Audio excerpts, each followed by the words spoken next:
Hello everyone. If someone is already here, that is. I hope you're having a good day, wherever you are and whatever time it is. It is 8 p.m. where I'm at, and behind me you can see actual footage of Vienna today. Well, not quite, but we had a bit of snow and I was out with the kids, obviously because they love that. So I'm quite exhausted, but I thought doing some streaming would still be nice. For some reason I can't see the chat. If you are in the chat, if someone's here, please send a message so that I can see that everything's working. Hey, there you are. So good to see you. Yeah, it wasn't that much snow. It was just a little bit of snow. But it was enough to, go out with the sleds and go down the hill a little bit. So actually, I have to be a little bit quiet because the kids are not yet asleep fully, but they should be any minute. All right. I hope you're all having a good day. I know it's Saturday, so I don't expect that many people to be here, but this was kind of a spontaneous decision of mine to do this today. Because last couple of times I did this on Thursdays, and yeah, I don't know, lots of things were going on Thursdays at the same time, so I didn't want to overlap with them. And also my vacation stopped, so I had to go back to work, and then Thursdays wasn't kind of like the best day to do it for me.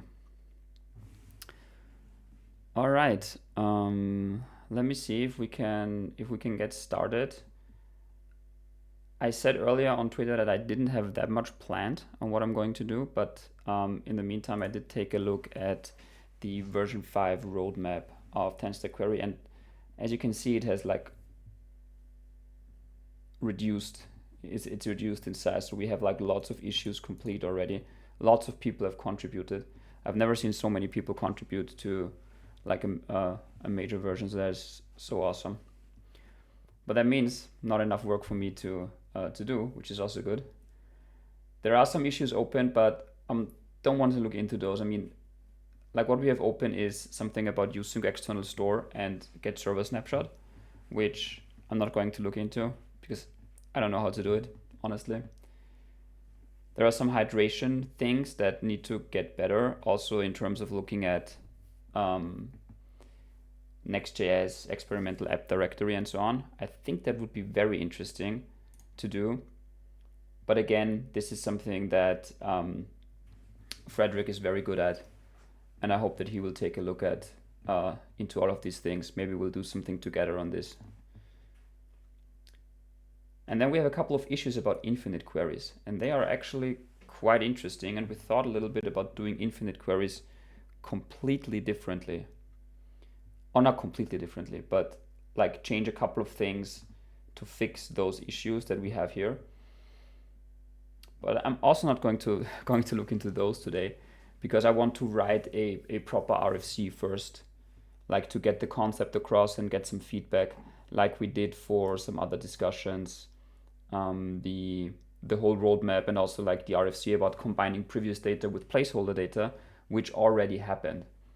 So in case you haven't seen that, because this, I don't know if this made it into the actual milestone initially, but keep previous data is a very cool feature that TanStack query has, but it doesn't go well with the concept of placeholder data, because they're both kind of placeholder data. So when you have placeholder data, you get that data instead of a loading state when your data is undefined. So you can define a placeholder data and then this is shown.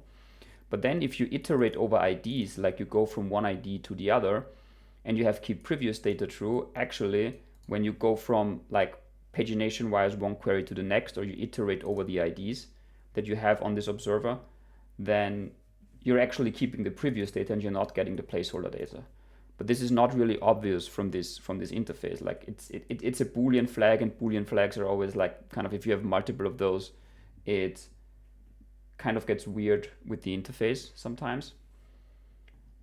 And then we also have like two booleans that are returned. We have is previous data and is placeholder data. And also one of the feedbacks that we got from, or that I got from TanStack query, if you take a look at the API of use query, there are lots of things that are returned, and there are also lots of things that you can pass in. So the API surface is not actually small, right? There is a lot of things that you can do, and most of the things that I would want to actually be passed in should make sense for all situations. So these kind of impossible states or multiple Boolean flags that when you combine them together don't make much sense, I think that's kind of not the best API design. And here this actually shows, because keep previous data and placeholder data together kind of gets weird with you don't know like what you're actually getting or what is what takes precedence over what, because it's an implementation detail. I think you could argue in both ways. You could say, okay, when I have keep previous data I obviously want the previous data, so I'm only getting placeholder data on the first render when I don't have a previous data to keep. Or you could also say like placeholder data is the one that's always more relevant because I actually define it as a placeholder. But then keep previous data wouldn't make any sense. It would do nothing.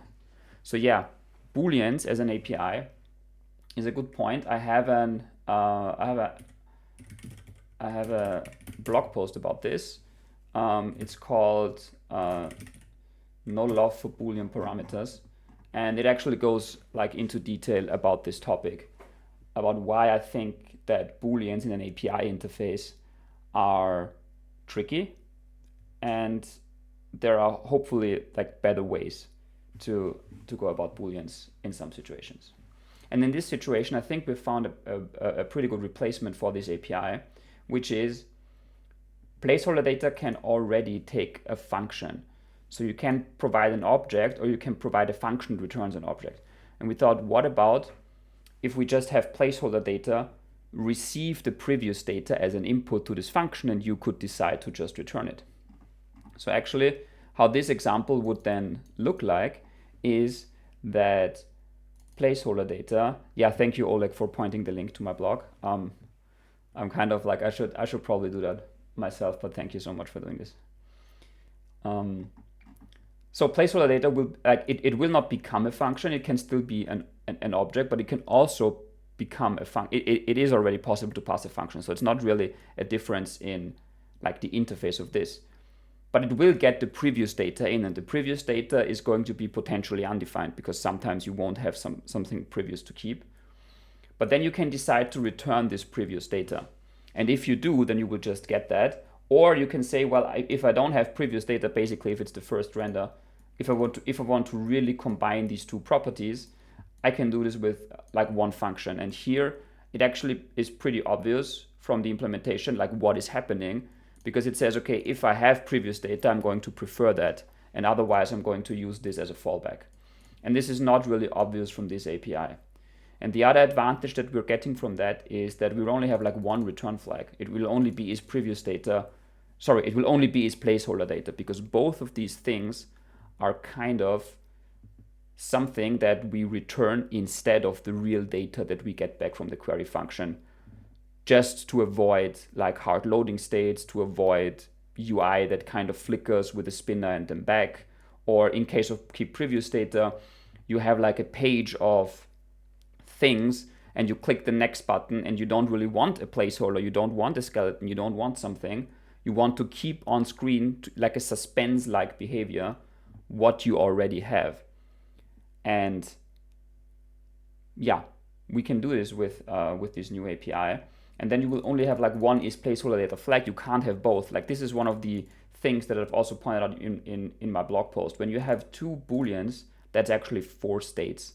It's not 3 states, right? You start off with one Boolean, and this one Boolean has 2 states, and then you want to add a third state, and then you add another Boolean. But with this, you've actually added like 2 more states, so it becomes a combination of 4 possible states.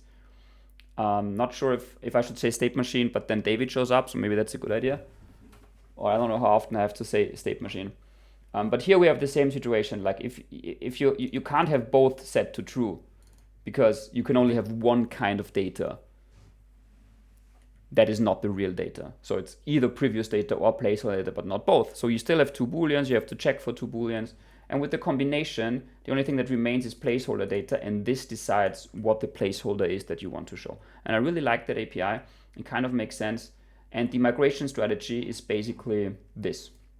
So I don't think there are many people that use placeholder data and previous data together, but if you do, you can choose like this API and become explicit with what you do. But most of the people will use one or the other. And if you're just using placeholder data, nothing changes really. You can go ahead as you were before. But if you were using key previous data, with which I think a lot of people are, and we've actually even thought about making this the default behavior for version 5. Because if you just have a query like I want to fetch all my posts, it doesn't matter because the key never changes. But when the key changes, most often it might even make sense to keep the previous data. But then again, like you're one flag away or like one setting away from doing this globally. And I think the global query defaults are something that was really good. Exactly, yeah. So Tanner made a poll on Twitter, like who is using key previous data or something. It was like kind of vaguely formed, but the idea was to actually make it the default. We didn't want to get rid of it, but we wanted to make the default key previous data. I think the question was, is anybody not using it? Or why would you ever not want to use it? Something like that. But I still think like the way how TanStack query lets you define defaults, if you're not happy with the defaults on a global level or on a per query level, is so good that we don't need to do that. We can just keep the default the way it is, and then we'll, like, if you want to opt into this into the feature, you can just set it globally if you want it everywhere. And then there's one thing that we added. I think there was also my idea to have some kind of syntactic sugar. That is, we are going to actually export something that's called key previous data. That is just an identity function, because like the default behavior of this is going to be this. So you will even be able to do placeholder data, key previous data, just to have the naming that we used to have. And that would just be an identity function that basically does this. And then we're kind of like probably very likely also come up with a code mod that does this, at least for the situations where you really just had key previous data true. The normal flag situation can probably easily be migrated. And then the code will look like this. And we are like kind of reduce the API surface, and I think it provides a better API and an even better developer experience. So that is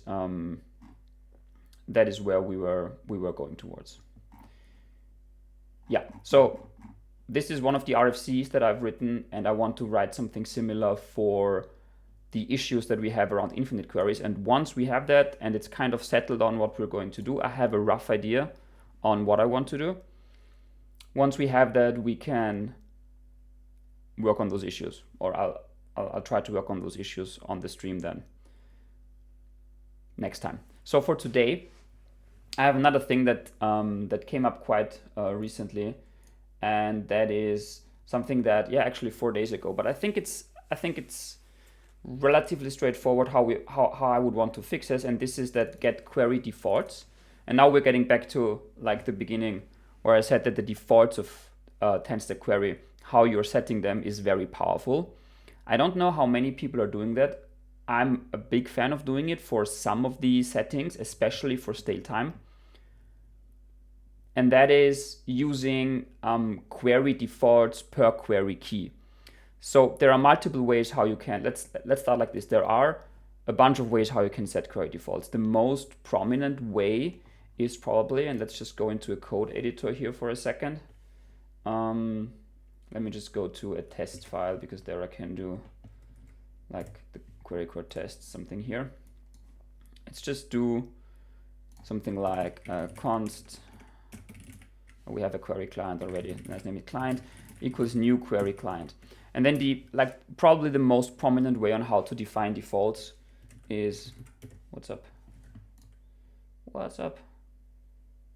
Oh, I think I need to change the import here. Okay, so much for in the tests I can do everything. All right.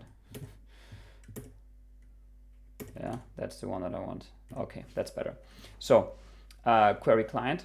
And then one of the ways to pass default options is to do it with the default options and then queries object. And everything that I provide here is applied to every query in my tree under that provider. So when I say, and this is something that I do a lot because I'm personally I don't fully agree with the stale time of 0 per default that refetches the queries every time that they become stale.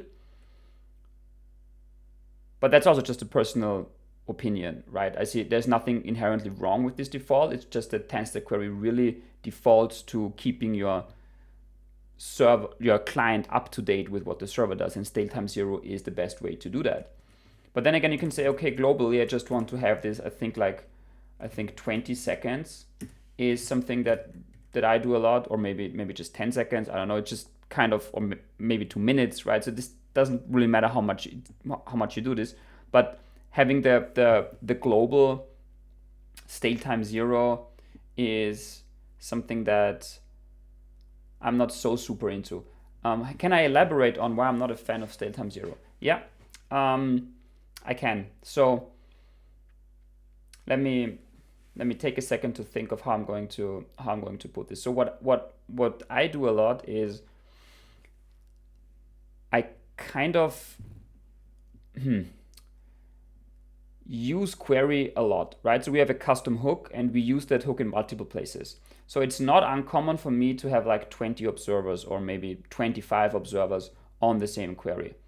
And if you have a stale time of 0, that does lead to, if you have mounts that happen in short succession, so not all the queries mount at the same time, because maybe some mount when something scrolls into view, maybe there is some sort of fetch that loads some data plus another fetch that then decides, okay, I need to show more data, and this also includes the query, or you have like a user interaction that will then open something up. And all of this leads to quite a lot of background refetches that are for most of the resources not necessary, because yeah, I don't think many resources change within like 5 seconds of the time that you have fetched them already. Of course, this depends on the environment. How interactive is the resource we're talking about? How often does it change? Is it my personal user profile? Is it something that, is it like public data from a GitHub API that I want to have up to date that changes a lot? So I think it's, like I said, it's not wrong to default to stale time 0, but depending on how you are using it, you might want to opt out of that behavior. And the easiest way to do this is to set a small stale time globally for all your queries, I think. Yeah, it sounds like I'm using TanStack query in complex code bases, and when you first start the app, it gets tweaked as you build the app out. Yeah. Hey, CJ. Good to see you. Okay, so but this is only one of the ways to set global defaults. No worries. Whenever you have time, just or whenever you don't have time, feel free to drop off, obviously. But another way to set the default options is to do it on a per query key basis. And that means you can do something like client.setQueryDefaults. And for the query defaults, you have to pass in a query key. So you can say to-dos. And then you can say for everything to-do related, my stale time is going to be, I don't know, 10 minutes or whatever. 10 times 60 times 1000. And this actually overrides the global default, but only if your query key fuzzily matches to-dos.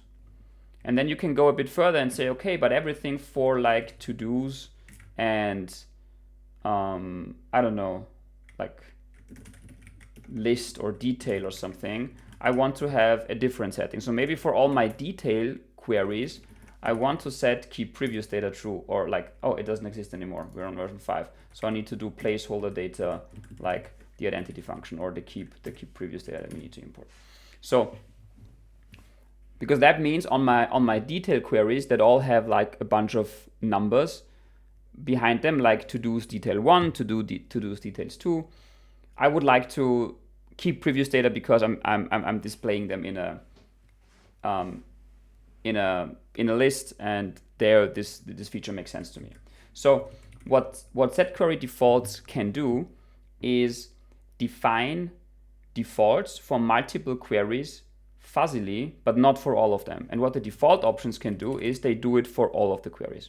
And I think this feature is something that I use a lot when we have queries that are scoped to a feature. So when you structure your app in a way that code for a feature lives in one directory, all of it, then you have like your profile page, and the profile page has a bunch of queries, and those queries are local to that feature, and there we are setting the defaults for the query client for this feature, so that we don't have to repeat it in all the use query hooks. And actually it goes also very well with TRPC, because with TRPC the hooks are auto-generated. So when we are using TRPC, we're going to have like trpc dot todos dot like list, and then like it's just going to be const data. Sorry if you don't know TRPC, it's a framework for fetching data with TanStack query from the client, but from your router definition that you have on the server.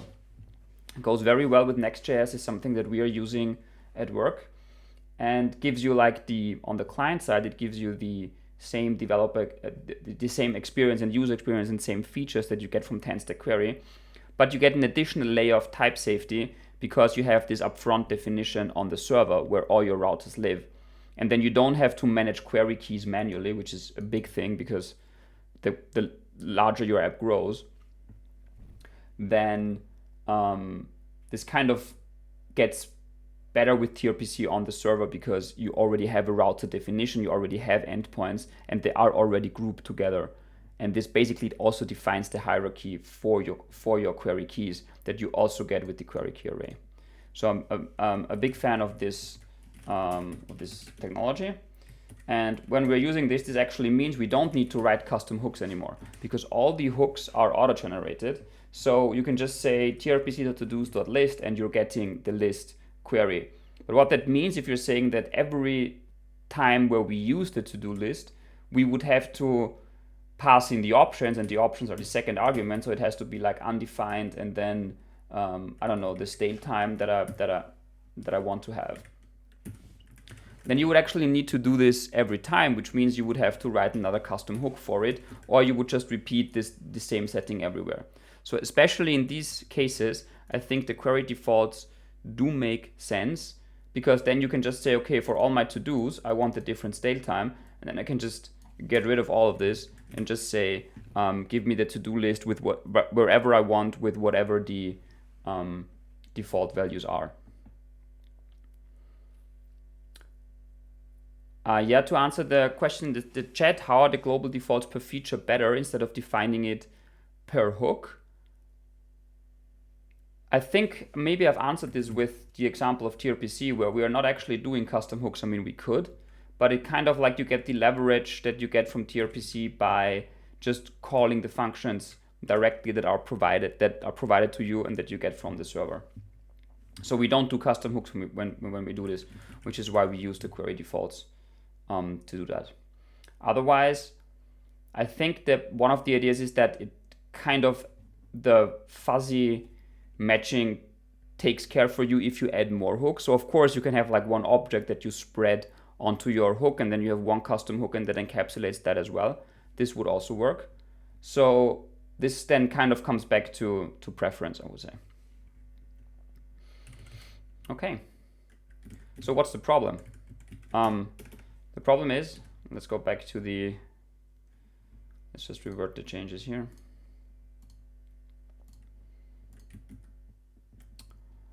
The problem is that get query defaults at the moment doesn't merge.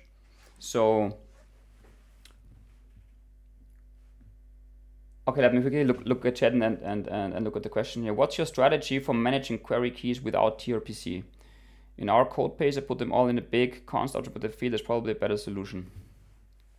I'm not managing query keys at all with TRPC. That's the thing.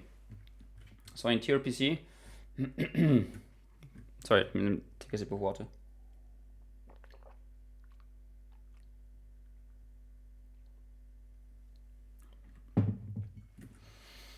In TRPC, what you basically do, like very high level on the backend, you define a router, and the router is a file that basically like consists of, for example, to-dos, and then you have your to-do router, and then you have like profile or like user, and then you have your user router, and then the to-do router, has probably methods like get and then an ID and so on. Yeah, something like that, like just really high level. And then on the client, you can do trpc.todos.get, and then you have to pass an ID in, and then this would .get.use query, something like this. And then this would basically invoke the function on the backend. So you're nesting things by nesting routers. And what happens then is that you don't need to do like query functions. Oh, you meant without TRPC? Yeah. Okay. Cool. So that's how we do it with TRPC. Yeah. And without TRPC, yes, there is something called query key factory, something that we also have in the TanStack docs. Let me quickly pull this up. It was also mentioned in the chat already, which is like another abstraction over TanStack query that lets you define lets you define like a function that will give you back everything for a specific scope of keys, and I think also the query function. Yeah, so also the functions go in here.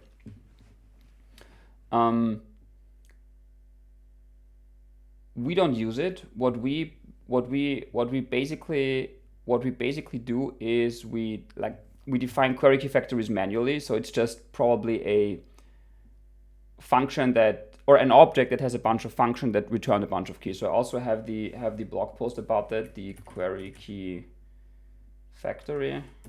Where is it? It's not this one, it's another one. So before TRPC, we were actually just doing this, right? So it's a, yeah, basically like this. So it's to-do keys, and it defines like the top level key that you had, and then a bunch of functions where you could compose those keys. And we're doing this per feature. So there would still be the chance that like if you have two features that kind of have the same name like to-dos, that they would collide and that you would get like a clash. But it's very unlikely for this to happen. We would have like the same feature or the same global name twice. But still, when I looked at like when I thought about query key factories, and I wrote this blog post, and I was like, yeah, this is really neat. But then we had a feature called dashboard, and it was kind of like really huge. And I think the query key factory for our dashboards was a couple hundred lines of code. And yeah, with TRPC, this is kind of like a problem that we don't have anymore. So I'm really glad about that. Okay. The problem with, to get back to the issue that I wanted to implement today, the problem about get query defaults is that it doesn't merge together. So let's assume, going back to the example, when I do set query defaults and I set suspense true for everything to do related, and then for my everything to do detail related, I want to set a stale time, then I would expect that those two to be merged together, and suspense and stale time, basically when I'm getting them for a to do detail something, that they would be merged together. But it's actually not what's happening. What happens is that the first call to set query defaults, or the last one, I don't know, one of them, like I think the first one, kind of we store we store them for to do and we store them for to do details, and then we find the first one that matches fuzzily. And if you say, give me the defaults for my to do detail, you're actually getting this one because it kind of contains to do and it fuzzily matches, but you don't get back this one. And this was an issue that was reported like some time back. And the only thing that we did, and we can look this up in the code, the only thing that we did to fix this was to add a, let's go to the query client, was to add a development level like warning that when you have multiple matching defaults, there's like, okay, like we're at least alerting the developers that the first matching defaults are used and the order matters and stuff like that. Which is, hello Prodigy, to see you. Thanks for joining. So this is kind of a like a suboptimal way, obviously, to go around this. But it was like the one fix that we could do that is non-breaking. And what I would like to do is to have basically these defaults merged together, because I don't think it's that difficult to do, and I don't think it's kind of like the sane thing to do, because it's what you would expect to do, right? That's what the fuzzy matching is all about. That if multiple things, I think in this case, if you set defaults for multiple parts, I want this to affect everything to do related, and I want to affect this everything that's to do and detail related. And yeah, this is not happening at the moment. So what I would do is how I would approach this feature if I'm implementing this right now is to write a failing test for this to see if like we can really reproduce this issue. And then we should also see the developer warning, and then we can go from there and see if we can fix the issue and see if we can get the test to green. And then if we're getting it right and we are calling set query defaults twice with these things, the resulting object should be this for your queries. And then we can even see if we can merge this together with the like global defaults, but I think this happens automatically. So when we take a look at how default options or default query options, I don't know where this happens. Yeah, so when we default the query options together, which happens when you are, for example, calling use query, we can also look this up really quickly. So use base query. When you call use query, the first thing we do is we default the options. So we say client.defaulted query options, and we pass in the options that come into use query. And what's happening in here is basically that we are taking the default options.queries, which are the ones that are defined at the top level of the query client. And then we are merging the ones that you have defined for a query key, if you have defined some. And then the options that you pass into use query are kind of like the last ones that go in there. So these ones are fine because you define them only once for everything. These ones are also fine because you pass them into every use query call, and then they go last. But the ones in the middle are the ones that are not kind of okay. Yeah, so to answer the question in the chat, if I do set query defaults to do's with suspense true, and then later set query defaults to do detail with suspense false, then the details queries won't get suspended. Yes, that is the plan, but that's not what's happening right now. Because if you do, where's the example? If you do set query defaults to do's suspense true, everything that you set afterwards that is kind of like a subset of to-dos is actually never picked up. So that's the issue. If you reverse the ordering, it would work. That's also the kind of weird thing, because you would have to actually define your query defaults from most specific to most generic, if you know that. And I think that's also what the warning says. But then again, it's not merged together. So for these ones, if you really want to have them not suspend, I would suggest that you have to pass in suspense true, because here you're setting suspense false here, because you are setting suspense true for everything to do related, because that's what the fuzzy query matching means. That's also what we have in here when we say, like, I want to invalidate everything to all the to-do lists. Then I'm using the lists key, and it basically means like to-do list, right? That's all the list, so that's what I'm targeting. Or I want to like remove everything to-do related, then I just call to-do keys.all, and that affects them all. So I think with that in mind and the fuzzy matching, the second one, like the details, should also suspend, because the higher ranking key also has a suspend set, and you would have to reset that basically when you opt out. So we have to be cautious about users who will update these inside nested components and then create ordering issues. Yeah, I think with the merging there won't be ordering issues, I hope, because they just merge together, and the only ordering issue that you would get is if you actually take the same input twice and then pass the same options object, like the same value in. But then the one that comes later would just override the one that was set before. And I wouldn't expect this feature, this set query defaults feature, to be really like, I mean, if you're spreading this around in multiple files and multiple components affecting multiple other things, I think this is not what I would suggest. I would really suggest all of the calls to this to happen like in a central place, at least in a central place for your specific feature. Okay. How about we try to start with a failing test? Let me close everything else and then go to the query client test. And then let's see if we can have a test for get query defaults. There are a bunch, and there are also some that should say we should warn. So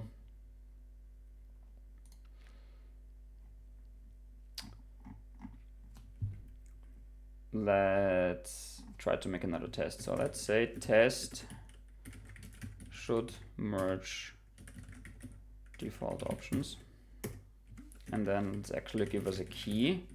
We're going to use this query key helper function in our tests, because that basically gives us a unique query key every time, and we can then add more stuff on top of it. So we do, for example, we can just take the example that I have in the that I have here. Let's try and do this one. See if that really fails or not.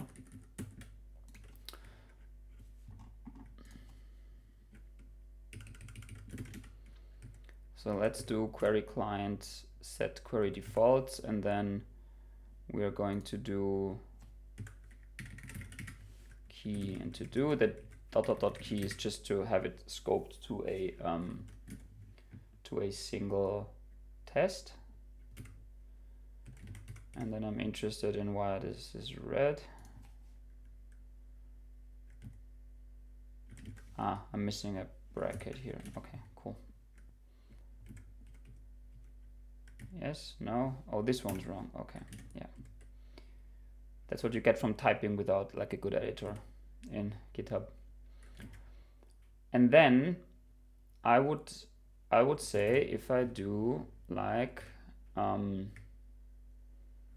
expect query client dot get query defaults, and now we would say we want key to do detail, because that's the one I'm interested in now, to match object, and then we have suspense true and stale time 5000. That is the result that I would expect to happen. And I'm guessing this fails. Yeah, exactly, because what we're getting back is suspense true. And if we change the order of these two, what we're getting back is stale time 5000. But we're never getting back both. So this is kind of the issue here. Okay. Now that we have a basic failing test, I think we can take a look at how this is implemented right now, and then see if we can make it better or fix it. And I think in order to understand this, there's like two parts. So we have set query defaults and get query defaults. And when we call set query defaults, we are storing the defaults with like the query key and the default options that were set in. And then when we're getting them, we're going to find them. And I don't think that there's anything wrong, like feature-wise, with set query defaults. But the way we kind of store things is a bit weird, because we have like an array, and we are actually trying to find if it already exists in there, and then we are overriding it. So if you call it, this is actually, I think it's a bit weird. If you call it twice with the same key, obviously the second one, so if I do like to-dos and suspense false, then the second one overrides the first one. I think that's, yeah, so you're getting suspense false. So the second one overrides the first one. That's pretty obvious. But I think from like an implementation point of view, this should probably be a map. So if we take a look at the query defaults, the query defaults is an object with key and default options, but we store it in an array, and then we try to kind of find if it already exists and then override it, and otherwise we push it. So there can only be one thing in it with the same like query key. And I think that's what a map would do for us as well. So let me just try to refactor this first, and we can run the test, like not this test but the other tests. I think there are other tests. So let's like let's skip this test. Let me try to run all the tests in this file. I hope this doesn't crash the stream. Does it work? Am I still here? Yeah, that was fast. Okay. I hope I'm still here. Like the last two times when I tried to run the tests of the whole suite, kind of the stream crashed. So yeah, but I think this still worked. Awesome. So yeah, I also kind of like tried to trace this back why this happened. I think it happens because we are using PNPM, and the top level test runner just streams everything in parallel on my whole machine, and I think it just kind of like was done with 100% on all the cores, and then kind of there's nothing left for the streaming to go on. So yeah, maybe I shouldn't do this while I'm streaming, but this is fine. All the tests run through because I've skipped the one test. So let's kind of change this from a map string and then query defaults, because string would actually be the query hash. I'm not sure if we should use, I think maps can use anything as key, right? Yeah, but I don't think we should use, well, maybe we should use the query key itself, but I'm not sure. I would use the query hash, because the hash is there to uniquely identify something. And that's what I would do. And I'm keeping mutation defaults for now, because that's kind of the same thing as for queries, but we can focus on doing it for queries now, and then maybe for mutations later. So query defaults, and then we have new map. Do I actually need the annotations here? Is that, no. Okay, that works. And then set query defaults. So when we say I want to set these options for this query key, and I can pass in all the options except query key, because query key is separate. You can't set a query key as an option for a query key. I hope that makes sense. We don't need to actually find anything. And all we need to, actually the only code that we would need, if I got this right, is this dot query defaults dot, I think it's set, and then it's hash key, and then query key. And then the second thing would be this kind of style thing, where we store the key and the options. Okay, so the question is, should we put the query key or should we put the hash into the map as the key? I'm not sure yet. Let's see. Let me see how it goes. So then get query defaults, that's the next thing, where we're getting this. So this is kind of like reduce the code a bunch, that's good. And then get query defaults, I think that's the one where we still have like the red squiggles, okay? So the next thing would be, the next weird thing that I'm seeing here, just coincidentally, is that like you can pass in undefined, and if it's undefined, we return undefined. I don't know why that's the case. It sounds like a leftover from JavaScript, because if you have TypeScript, you can actually just, I mean, if you have a function that's called getQueryDefaults and you want the defaults for a specific key, why would you allow to not pass in a key? That kind of doesn't make any sense. And since we're working on a major version, we can just do whatever we want. That's the cool thing about it. So I'm just like wanting to do one thing and then going in all these side refactorings. This is not the first time this is happening, but I like that. So let's remove this. It's the first little fix. And then here we have this get the first matching defaults. So if you want to keep that behavior, because we're just doing the refactoring for this, what this would be is like, I think instead of this dot query defaults, we would need dot values. And then maybe we would need an array out of this in order to kind of find the first value, because the values is still the same thing. We have the defaults. Yeah, that's it. So let's store this in const defaults. Whoops. And then we can do defaults.find. And then this is like all of this will go away, but like defaults.filter. Okay.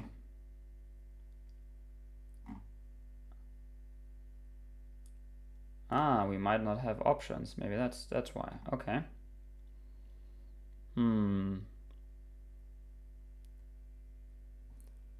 I think I would do like options.query key.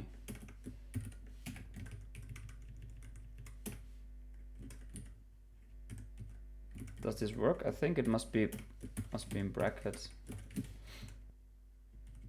Okay. Well, it seems like that's the reason we allow for undefined being passed in, but I still think this is the better API, because it doesn't actually matter where we have the undefined check. So here we had the undefined check in the beginning of that function, but that function is actually a public interface. So why would that allow us to pass in undefined? And here we have options.queryKey, but it actually, I've seen this default query options, and options might not have a query key. Actually, they should. And that's like, I thought about this before. I think it's an issue that I have on my list, and it kind of propagates to this right now. So maybe I'll just do it as well, always getting further from one step to the other. With the new syntax that we have, the query key in options is actually always required. Because the reason why we had query key, and for that I just need to find the options definition. So it's query observer options and then query options. And here the query key is optional. Sorry, that's the query key. The query key is optional. So why is the query key optional? There's not a single like interface that we support where you're not allowed to pass in a query key. So it's use query, and then actually the only thing that's required of the options is the query key. Everything else is really optional. Even the query function is optional, and we're kind of closing the loop again. The query function is optional because you could have set it as a default value. There is this default query function thing that is pretty cool if you want to use it, but it obviously doesn't work well with TypeScript. But what you can do is you can do use query and only pass in a query key. And if you have set a query function as a default, like either on the default options or with query client set query defaults for something, then you can just say, okay, I'm just putting like a path in here or maybe it's an array and I'm putting in multiple paths and I'm joining them with slash, and then we're just appending them to whatever base URL that we have, basically making the query key somewhat our API client. Basically, this becomes the base URL and this becomes all the params. And then you don't have to pass in a query function. And this is nice because it works. And this is also perfectly fine for TypeScript. But what doesn't work with TypeScript is obviously typing data. So what you're getting back from this function, data, will have the type unknown unless you pass in the generics here, which is always weird. But kind of, if we don't have the query function and we don't know the type that the query function returns, we can't infer the type that's returned from useQuery. Probably there are some ways if you pass the generics manually, obviously, or if you pass an onSuccess function and then type the input to the onSuccess function. So I've seen this also work, that you can do like you could do it like this. So you could do like useQuery key posts, and then you could do onSuccess, and then you can do onSuccess, and then you have to actually type the data here, and you say that is a number. Then actually the let's just import this real quickly. If that works. Oh, it doesn't work because I'm in the query core and I don't have a dependency on useQuery. Okay. TypeScript Playground. One of my favorite things about the TypeScript Playground, if you don't know that, is that you can actually import things. And that makes this like the best thing. You can import useQuery. Oh, I have some example here. Okay, cool. You can import useQuery from TanStack React Query, and then it would just have all the types in here. So whenever I want to like try something out or see if the typings work, not only can you do this with like code that you write, you can also import library code, and it just downloads everything. I think this is like one of the best features of this. So let's do query info, and then let's do query info.data, and then we can already see it's number or undefined. Let's just make this even better with the, like this one. So now we see this is number or undefined, and even though we don't have a query function where to infer it from, you can also do it with onSuccess, because when you take a look at the type definitions of useQuery once more, I think this is best in the, yeah, we can take a look at the query options. That's fine. So actually the query observer options as well, we get in the 4 generics, and the generics are always inferred from the call side. And if you have multiple if you have multiple options that use the generic, they all have to match. So if you have a query function and then you define onSuccess and they have different like return types or different types for this tQuery fn data, then it doesn't work. But this is not the only place where we use it in the query function. It's also used for onSuccess, or for this, the same also goes for onError. So if we define an onError, like if we have like .error, it's the same. Error is unknown. In version 5 it will be error. But for now, like the best way to fix this was, one of the ways to fix this was to do error, and then basically, I don't know, nothing, or an empty. I think Tanner likes to do an empty function. And then what you get back is like the type that you have defined here, because useQuery now knows that it can infer the types from the onError. And when we go back to onSuccess, what we can see is that if we were to define a query function, let me just, the only thing it doesn't have like is a good reformatting, because there is like a format document, but it doesn't do much. It should have prettier. Everything that doesn't have prettier is always a bit weirder to use. But if we now define a query function, and that query function is promise.resolve like a string, then we should be getting a type error somewhere. No, we're not. How is this a legit behavior? What is data now? I thought it would kind of error. It gets number undefined. Interesting. I didn't know that.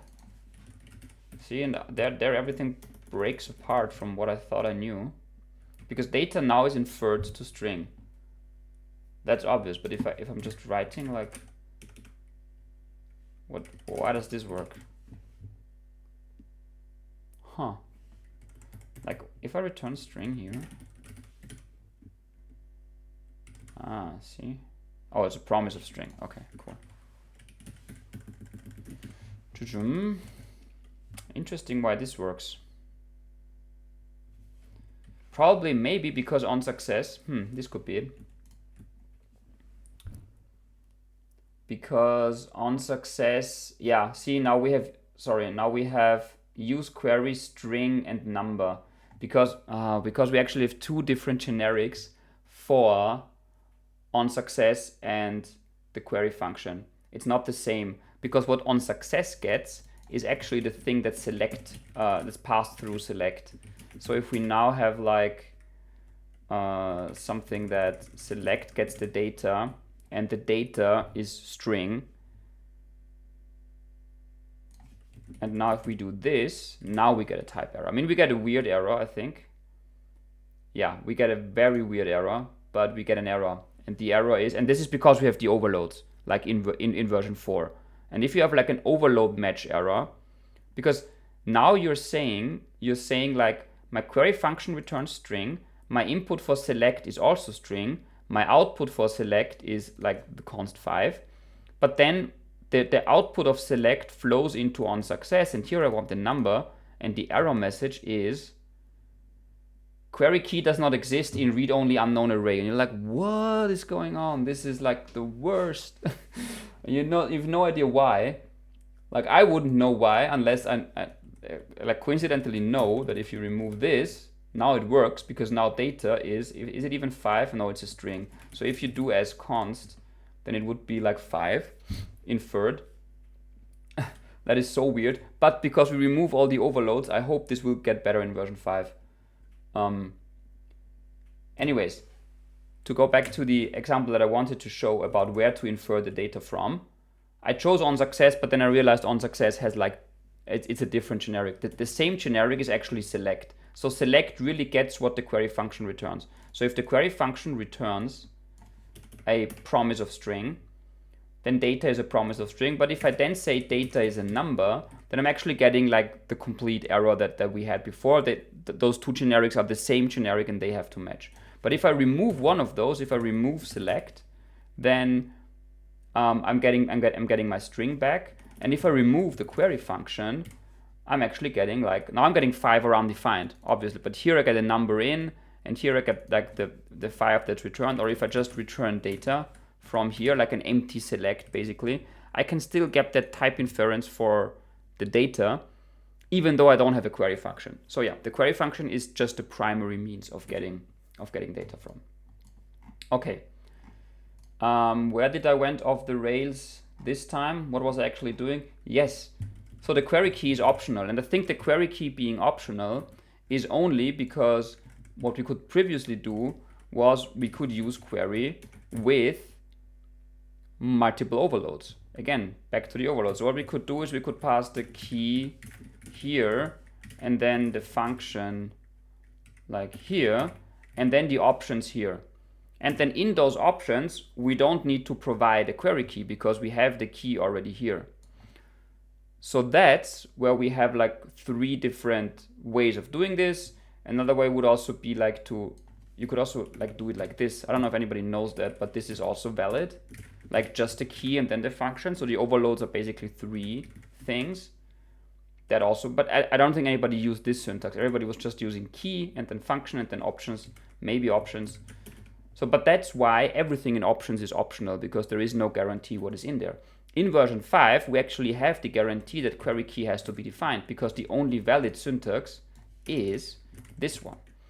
And if we have this syntax and we call this without a query key, we should actually get a type error, because without a query key, you really can't do anything. And this is also something that we didn't have right now because of the overloads. You could actually call use query like this, And this is like what is this, right? This is probably unknown, yeah, lots of unknowns. But still, TypeScript like doesn't complain, and I think it should, because the minimum thing it needs is a query key. Okay, let's do that. Let's go back, let's do query key. Let's just try to find if we have like, yeah, we have it a bunch of times.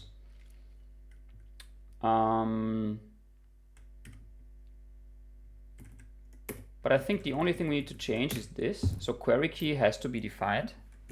And then this is for the query filters. In the query filters, you obviously do not pass in a query key.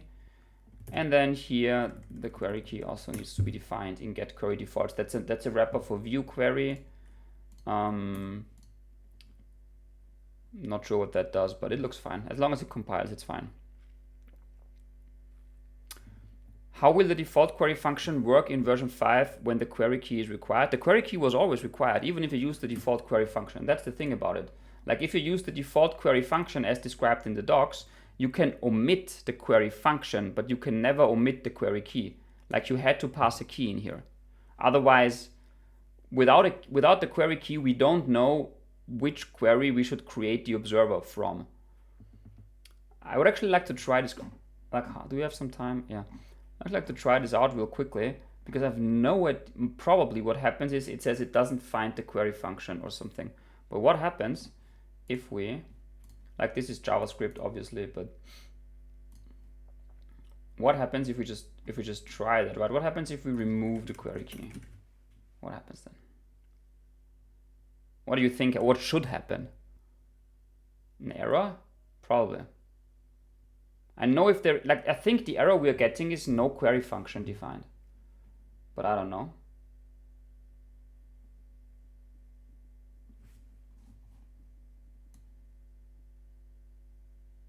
Huh, we're getting an empty string. Error thrown, query key needs to be an array. Yeah. Okay, that's the warning that we put out. The query key needs to be an array. Okay.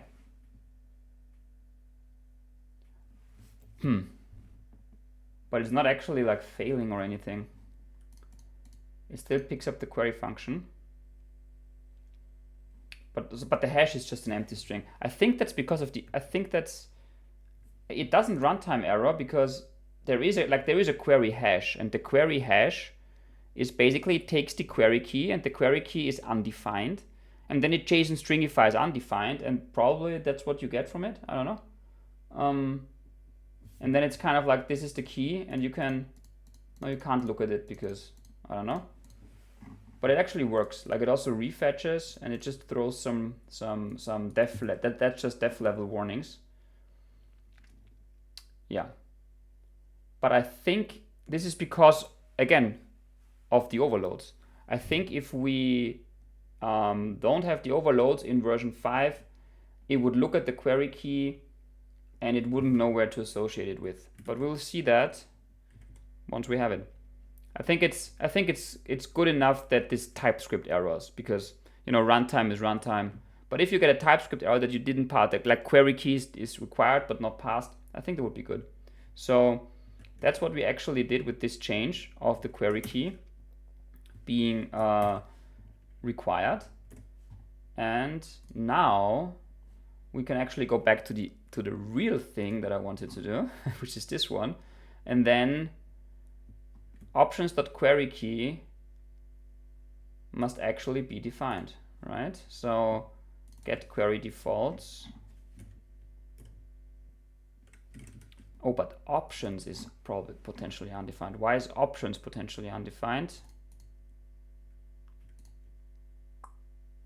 That's an interesting question again.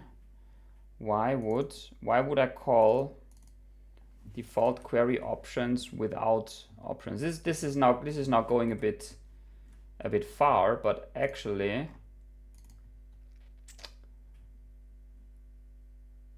see, there we call default query options with the query key. I don't think that we can actually call this function or anything without having like at least a query key in the options. But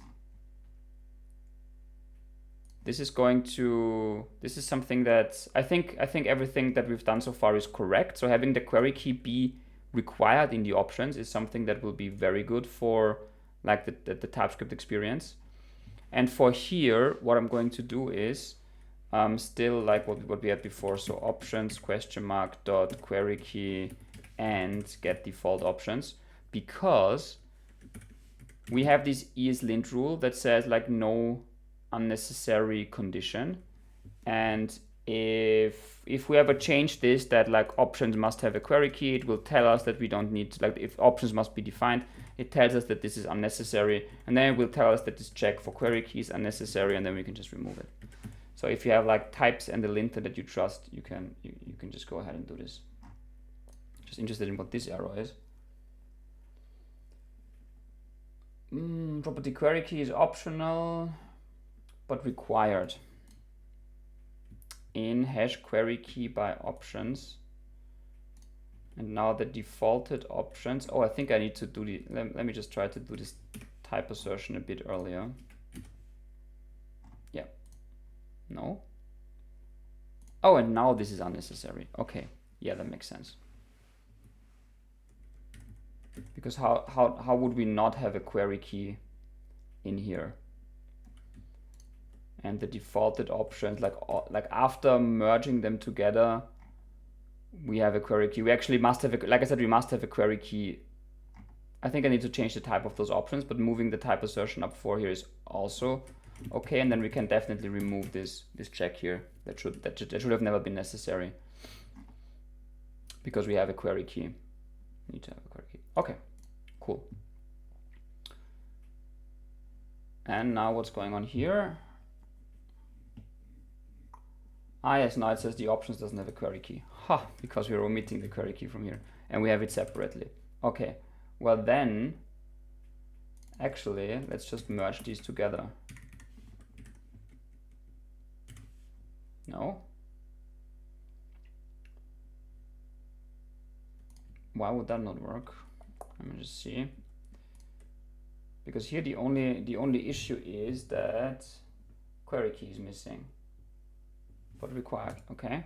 But if I like options and then add the query key, then we have it twice. I don't really want that, but let's see if that works. Oh, that works, okay.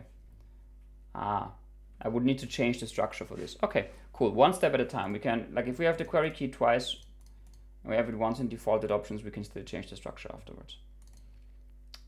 Okay. Good. So that was all the errors here. Let's just see if the tests still work. And that was just the refactoring, that wasn't even the feature. Jesus. Okay.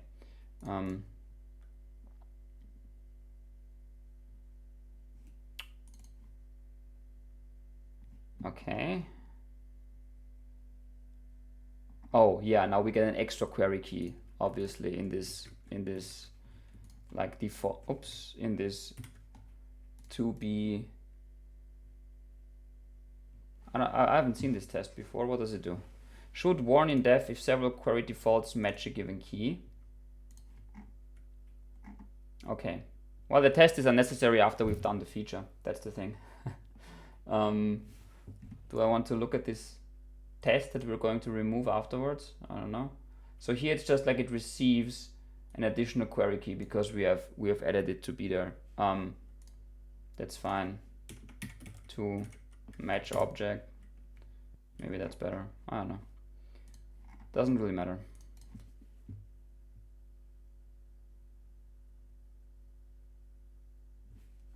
Nah, that doesn't change anything. Okay, now we have, here we also have now the problem that we actually said we need a query key for all of them. But here we are, oh, I see. Okay, I was a bit, the typings are, okay, our typings are like not distinctly spread between where things can be partial and where not.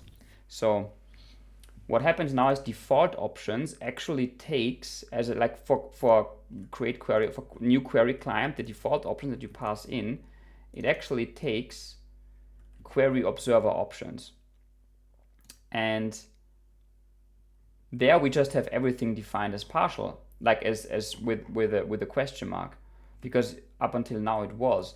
And what I've done now is I've defined the query key as required, and now it says, well, if you set default options, then you need to pass a query key.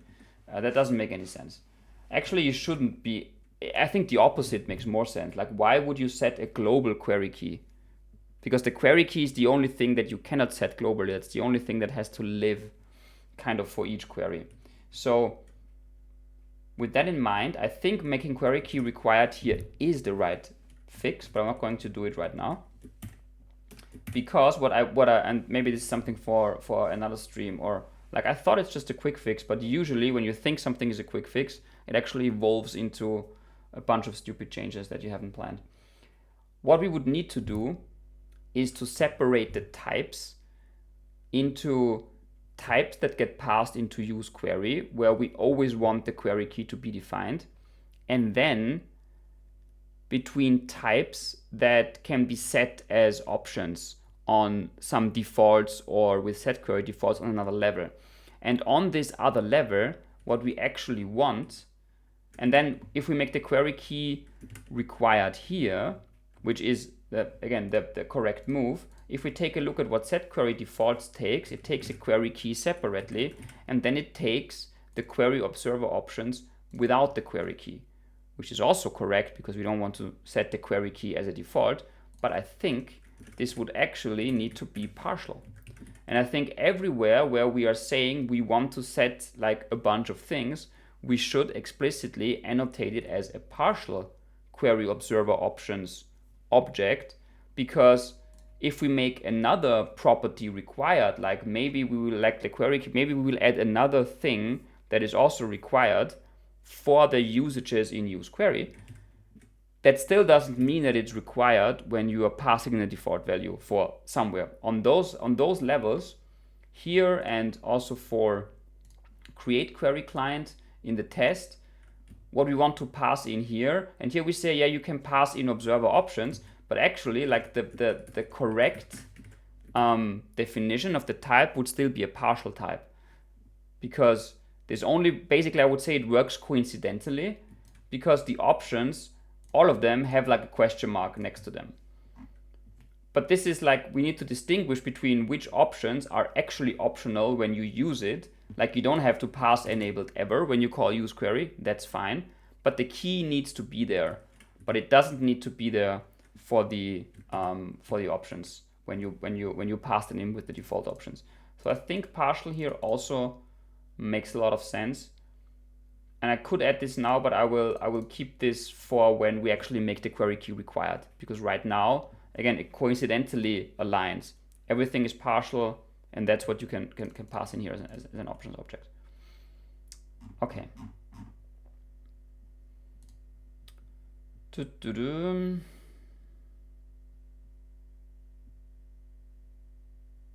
That's one of my least favorite error messages. Argument of type take query key. Let me see if I can actually revert that back, because yeah, now that the query key is optional again, all of this aligns. But some of this is, like I said, I think it's coincidental. So let's fix this at a different time, and then we can take a look here to run the tests again. And there's still this one test that will fail, because like this should warn in dev mode, and now it has like the extra query key on top of it. But you're right, the should warn in dev mode are going to go away, because we're going to remove the whole feature anyways. So remove the test, everything's green. So was it a senior engineer advice right there? Just remove the test, everything's green.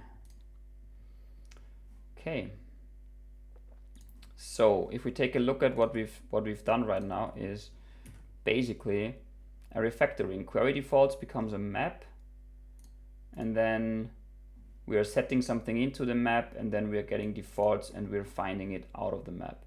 Okay, so as a second refactoring to this, let's do the same for mutations. So let's do a map of string and mutation defaults. And then we can do new map. And then we have here the key is required. See, there's, but then we haven't omitted like the mutation key. That's probably an oversight. And then we just do the same thing. Like we are going to remove like these additional checks in dev mode just right away because going to fix the feature for real. And then here in the getter we pass the mutation key in. This one we don't need. Here we have like the same fix like we said before. We have options dot mutation key. That's the fix, and then we have all of this actually goes away. So we have, and then let's keep this as simple as possible for now. And here we can do like mutation defaults, and then we have the mutation key and the mutation key and then the default options, and then we don't need any of this. And here we have the same like fix with the making it into an array, just the values of it, because you don't need actually the hash. The hash function is the same. Values, and then default.find. Yes, copy paste. If you copy paste, always make sure you copy paste correctly, or you fix the things after you've copy pasted it. And now we run the tests again. I hope they're still green. That looks good. Okay, fine. I'm going to commit this. I need a branch. What do we have? Like we have like query defaults, something with defaults, and then we can do refactor core query and mutation. I don't know why I make so many typos today. Query and mutation defaults are now stored. It's basically the only thing we did, but it's good enough. Warrants its own commit. Hi, Kevin is hello, good to see you. So good to have you here. He's the maintainer of TanStack table, doing lots of great things with his open source projects that are based on TanStack table as well, Material UI, and a new one, the Mantine table. Good to see you here. Thanks for joining. We are refactoring some code. Actually, the refactoring is done, I think. And now what we can do is we can actually try to fix, I think I committed, well, whatever. I committed the test with the skip. Yeah, so this is the test that fails. It still fails, right? Still fails with the same thing. Yeah, so those don't merge together. So let's try to do that. I haven't thought it through how we're going to do it, but let's start with get query defaults. So what we're doing is we are getting the first matching default and then returning it. And what we would actually probably want to do is, now that we have the defaults, we could just like return all of them. Defaults dot filter. We filter all that partially match the query key. So when we have to do and to do detail, we would get both of them back. And then we have the options, and then we have defaults, and then we have like an array of objects. So we have the options, and then we want to get them into one array, and we want to get them into one object. So we start with an array and we go into an object, and I really hate that I have to say this. I'm probably going to use a reduce to do this. Like, where's my blog? Reduce. It's like, I really don't like this function. I have a whole blog post on why this function is usually what is usually wrong with this function, and like one of the things, I don't know if you noticed this article, but one of the things is that reduce is just way too generic. That's why there's the Swiss knife photo. You can do anything with reduce, but you most likely don't want to. Like if you wanted to do map, you can do it with reduce. If you want to, even if you want array.join, you can do it with reduce. There's most of the things that you can do is with reduce. But then again, reduce is, I think it's hard to read because you have to actually read it from right to left. So you have to know what you reduce into to actually know what the reduce is doing. And it's fine if you reduce it into one value, but then I've seen so many implementations where you have an array and you actually reduce into another array. And every time when you have an array and you reduce into another array, you basically want a map or a flat map or a filter or whatever. This is like just higher level abstractions that are not reduce. So the code becomes easier to read, the code becomes easier to maintain. The functions have a good name that you actually use.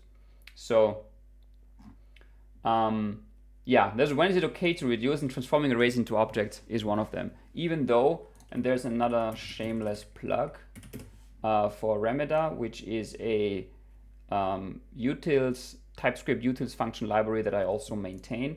And one of the first things that I added, like when I started maintaining it, is map to object and flat map to object, which basically takes an array and expects you to return a tuple, and then you map it into an object. And flat map to object does the same thing, except that you have to like return an array of tuples, and then you can also return like an empty array to kind of filter the element out. So basically what you do with map and flat map on an array to array level, you can do on an array to object level, where you're basically returning a tuple and the first part becomes the key and the second part becomes the value. And this is like quite useful because at least in the things that I've done at work, data transformations with for graphical visualizations, there's a lot of transformation going on that goes from objects to arrays, and then like there's a group by involved, and then there's more objects and more arrays. So this was like one of the we had our own implementation in it, and we basically like got to doing it with Remeda then at the end of the day. So yeah, I'm still like a fan of kind of extracting these to util functions or using a util library when you're doing it. Obviously, we're not going to do this with TanStack query because again, library development is a lot different from application development.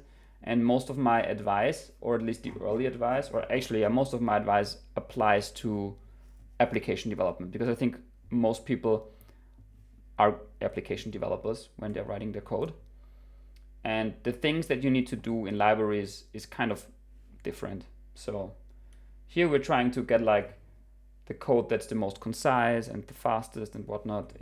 You usually don't care when you're doing an application. When you're doing an application, it's a lot more about making the code readable and maintainable on larger teams, and like still be able to fix something in 2 or 3 years after you've written it.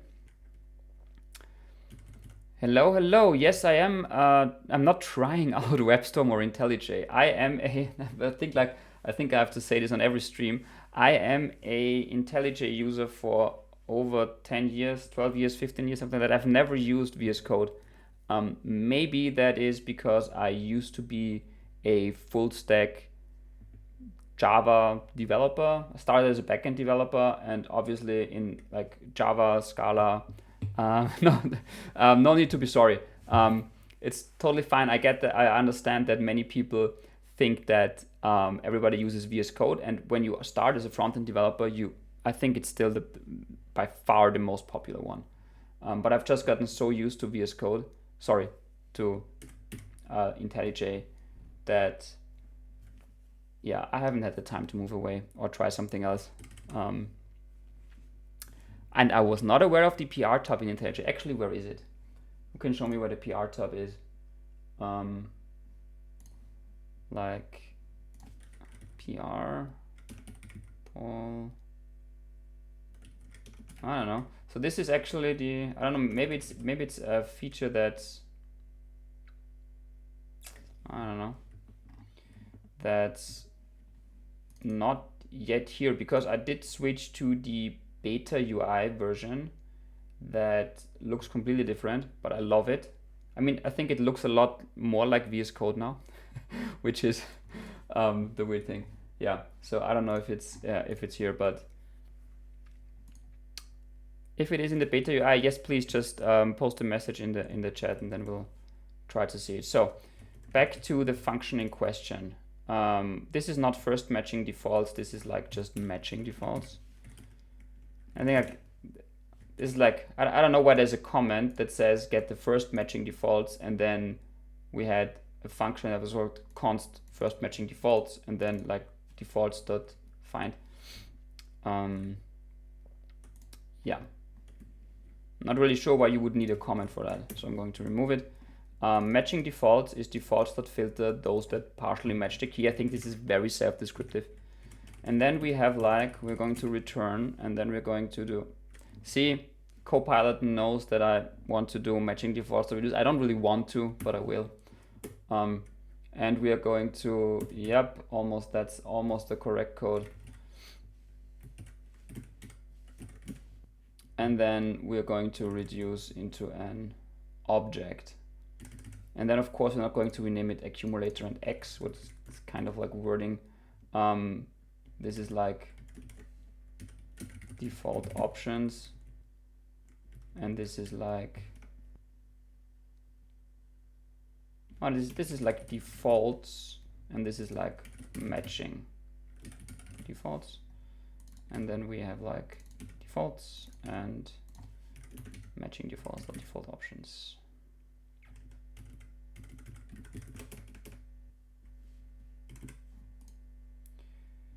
It's already declared. Okay, you're right. And matching defaults.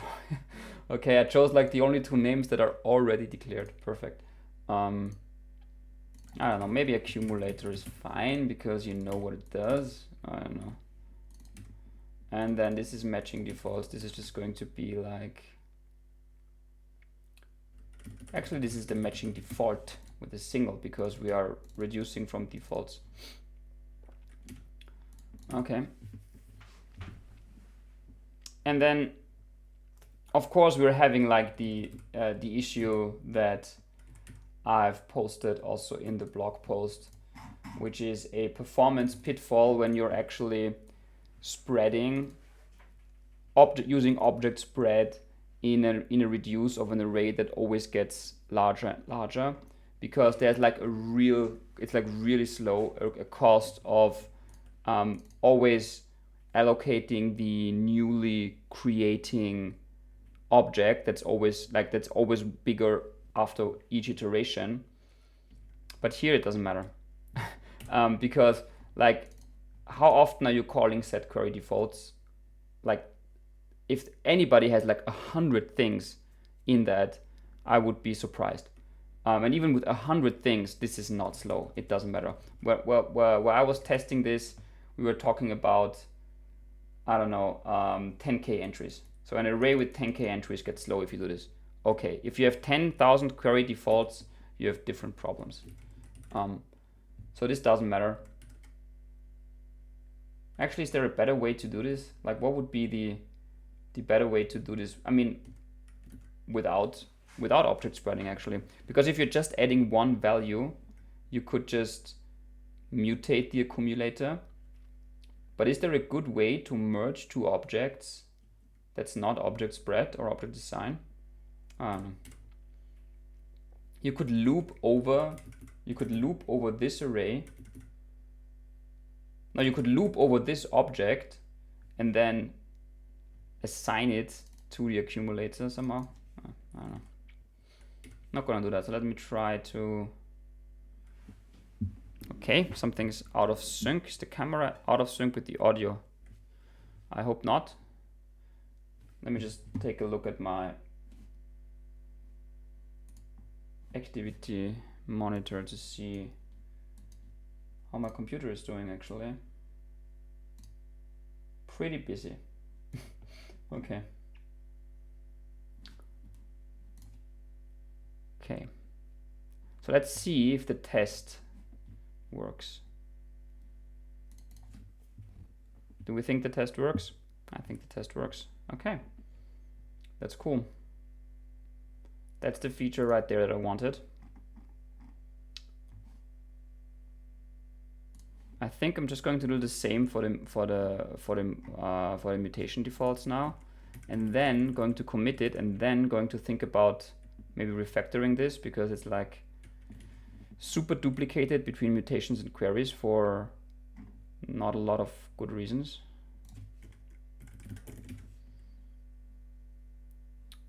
Oh, I just had this. Okay, so let's just start here. False.filter, and then we have mutation key and x.mutation key, and then the rest is the same. Yep. Okay. So we should probably also add a test for the mutation defaults. Is there a get mutation defaults test? No. We can add one, but right now it's the same code. So I'm going to commit this, I guess, because that's the feature we wanted to implement.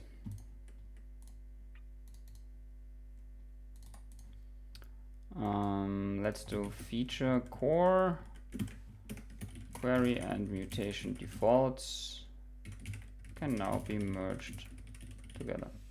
Okay, I think it's good enough. All right. So what do we do about this? Like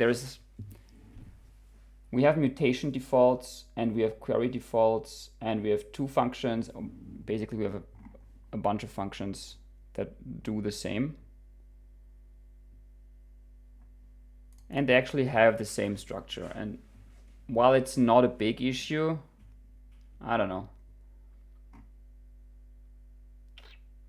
Would it make sense to extract this to a function? The setter and the getter. Well, one thing we haven't decided yet. Should we put the key or the hash into the key of this? Let me just try it out for one of those two, how it looks when let's do it for the query, when we do it with the query key without the hash. So because then what we can do is we can also get rid of this nesting here, I think. This is just a bit of a try and error now. I haven't thought this through, but when I have a map and the map is just key and options, that does make sense to me. So let's do query key. And then not query defaults, but just like this would go away then. This would just be query options.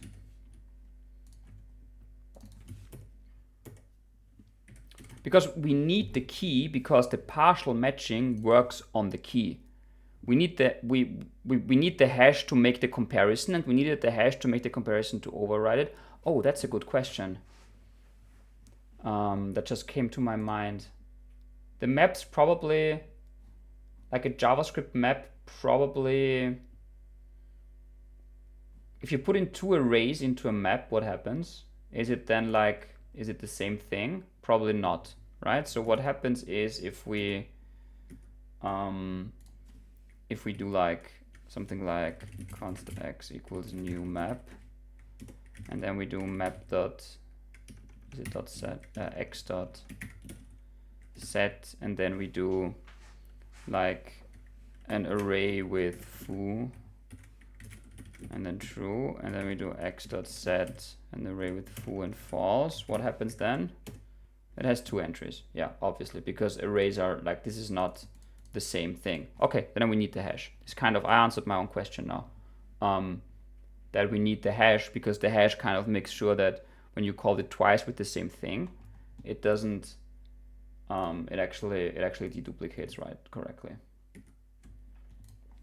Okay, so we can revert this experiment. That was yeah, it was not worth it. I will just revert that. Okay.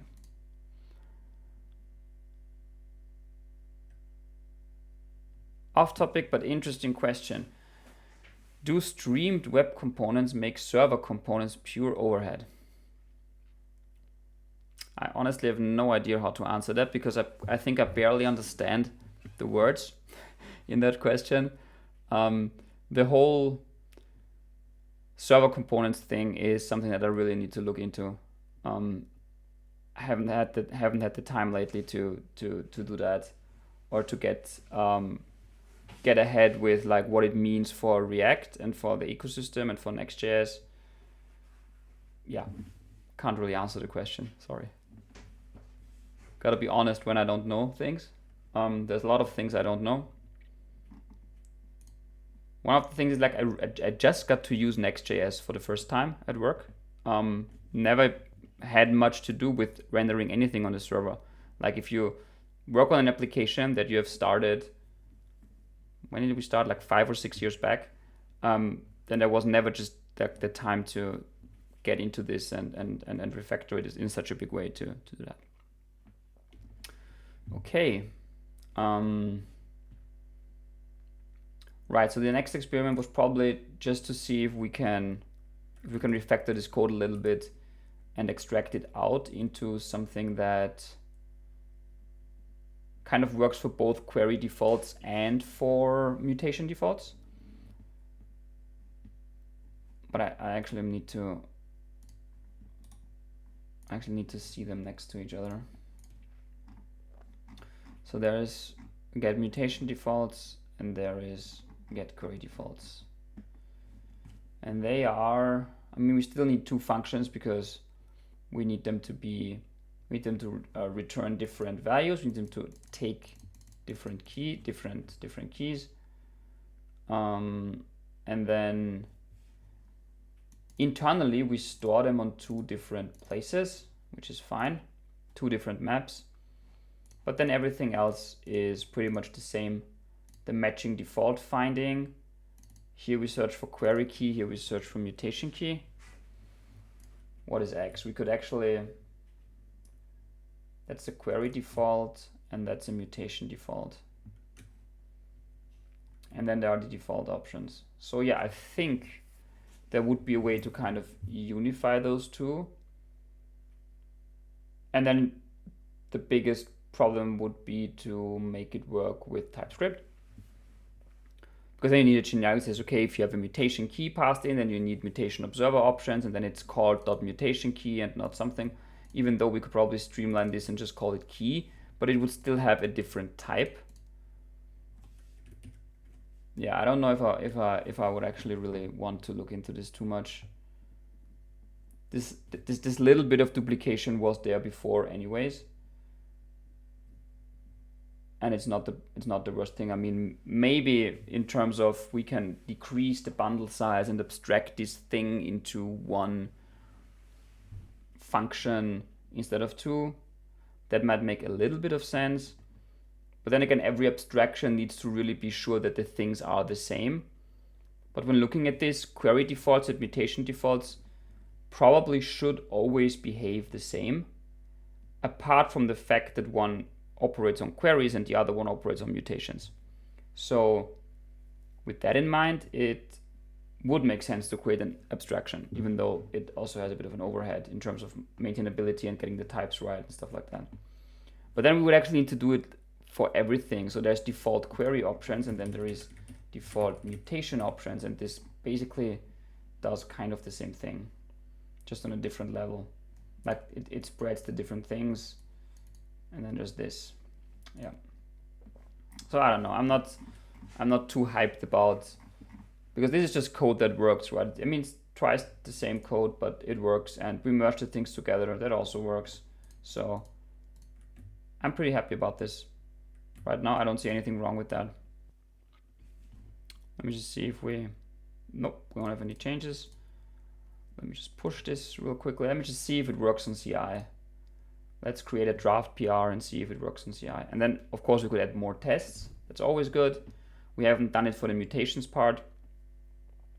Yeah. So let me quickly create a PR, and then we can do some questions or something while the PR is compiling, running, whatever. This needs to go to version 5. It's going to be a draft PR. It's going to be feature merge query defaults. Let's see how that goes. Okay. Yes, question about my editor again. This is IntelliJ. And we also had like the question about, or we wanted to take a look at, or I wanted to take a look at how to do pull requests with some. So it is the managing command viewer project maintainer. You have a GitHub view pull requests. Okay, I can do that. Git. Where is GitHub? I have GitHub set up. Maybe it's up here. That's just the branches. No. What did it say? In the main menu, select GitHub view pull requests. Okay. That's up here. GitHub view pull requests. Ooh. Okay.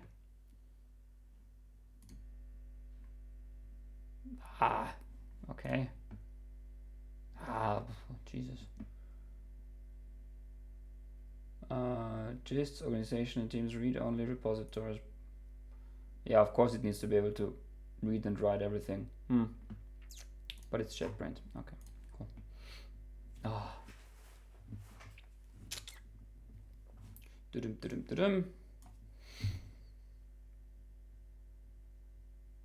Let me quickly do this if I find the authenticator.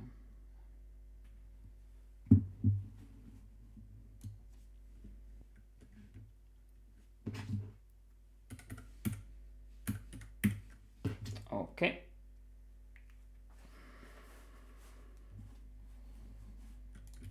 That's it. And let me see if that works now.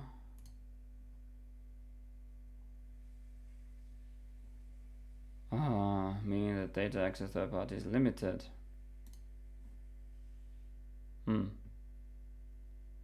Let's enable OAuth app access restrictions. Okay. And well, I can try this out with a different repository, but it's good that I have this tab now.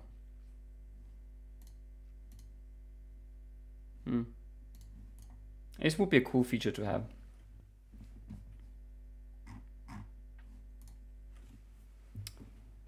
Okay. Before we look at the PR, any like questions or general questions, anything you want to ask while we're here? Yes, it looks clean for an IntelliJ. You are right, because it's a new UI. They have a new UI. I really love it. I'm not sure if I would dare to stream with the old IntelliJ UI. That's kind of. It really didn't look that fancy. Why is my chat? Okay, yeah, that works. If there aren't any questions, then let's take a look at the PR. If that one worked, because I'm not running the test locally. Oh, of course not. For reasons I mentioned earlier, it kind of everything chokes. View query. Okay, that's probably just something that I missed. I have to say things became harder since we have multiple frameworks, but that's okay. It just means maintainers need to learn a bit more on how those things work. Okay, I just forgot to like make the key required here for view. That's fine. What else? How can formatting be off? The only reason why formatting can be off is if I, for some reason, have turned off prettier, which I haven't. So I don't know. Which files? Query core, query client. Are you? Huh. Well, let's see.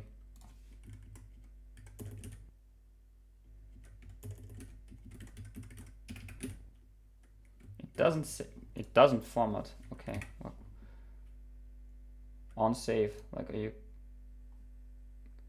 JS, TS, JSX, TSX. Okay. That is weird. Like, why is prettier not doing anything? Is this can't really be, right? This is weird.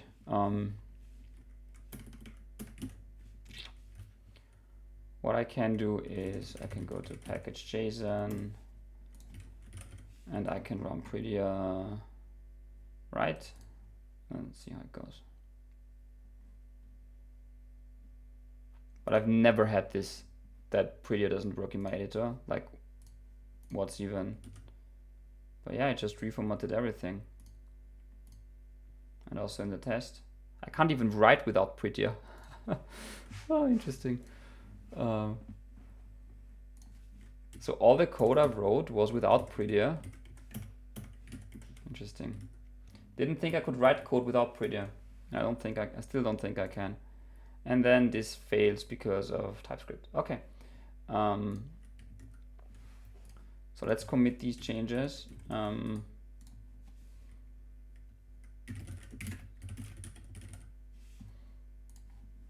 Okay. One more time.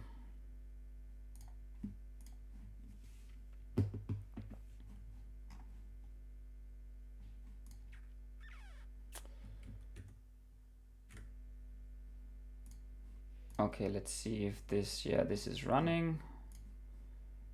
There aren't that many changes I made. There are some other things that, oh, some of the tests, oh no, we deleted the test, right? I thought some of the tests will be failing, the test that checked for this log statement in development mode, but we deleted those tests, so that's fine. Yeah, these are the deleted tests, perfect. So didn't change much else. I put something else on my list, which is making, like, splitting the types and making the query key required for things we actually pass to use query. Yeah, but apart from that, I don't have much else to show you or to look at. So it's fine. It's this is taking 2 hours already, almost. If there are any, let's see if the PR goes through. But if there are any further questions or something that you're interested in that I can actually answer, sorry for not being able to give you a meaningful answer about server components or stuff like that. Otherwise, I just wait here until the PR goes green, like I hope it does, and then I'll maybe write some more tests tomorrow or something.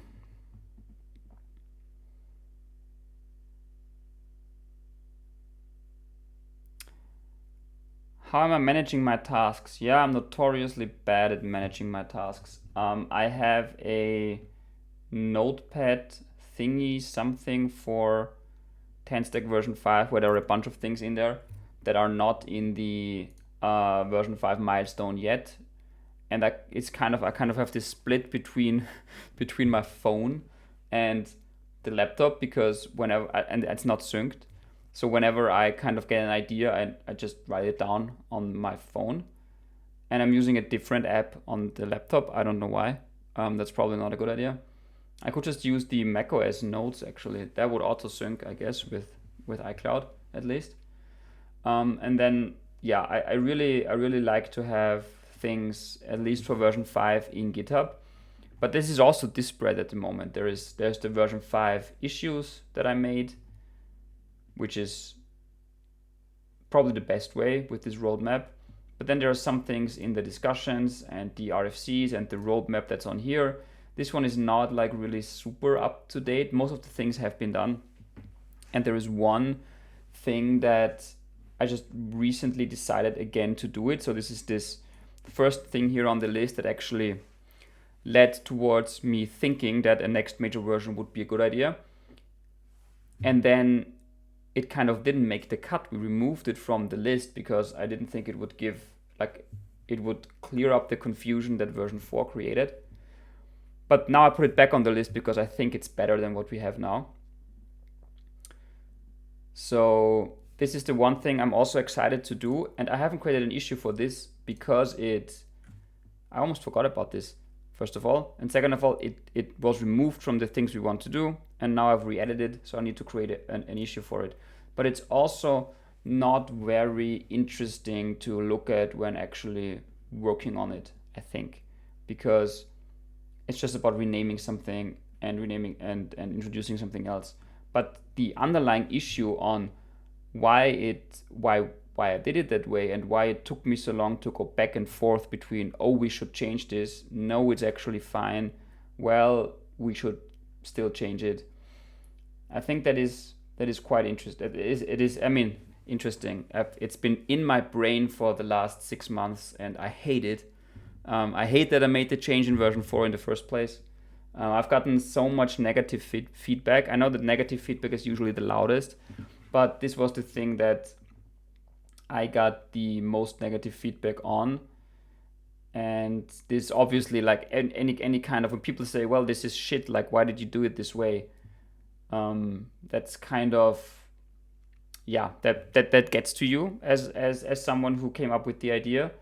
But that's something you have to learn to deal with, because there are lots of people that still like the API, like everything we did in version 4. And there's just this one tiny thing that I agree that I didn't get completely right, and that is the removal of the idle state. And in case you don't know, in version 3, TanStack query actually had, and if we have a couple more minutes, we can actually do this in the TypeScript playground as well. Well, I don't know. So we had like 4 states, right? We had loading, success, and error. And this is what like every tutorial ever shows you. You have like, if is loading, if is success, if is error, then you do something. Or actually most tutorials do, if is loading, show a loading spinner, if is error, show an error. And then everything else just assumes data is defined. And that's fine for the most part. It's not how I would really write like something with TanStack query because of background refetches and background errors and stuff like that. I also have an article on that topic. I think it's called status checks. Yeah, so this is not how I would write the code. Like if is loading, show loading. If is error, return error. Else do something with whatever. For the reasons outlined in this article. And now I can actually copy paste this here myself. So if you're interested in why and what the drawbacks are and stuff like that, it's in this article. But lots of people do this. And before that, there was actually a 4th state, and the 4th state was idle. And idle was just a state that we had in case you used enabled false. Because if you're enabled false, you're not loading because you aren't fetching the data. You don't have success, and because you don't have successful data, and you also don't have an error. So we had this 4th state. But the 4th state, and maybe this was kind of me wanting to have like a clean state machine or something, when we introduced the fetch status, that is idle, fetching, or paused,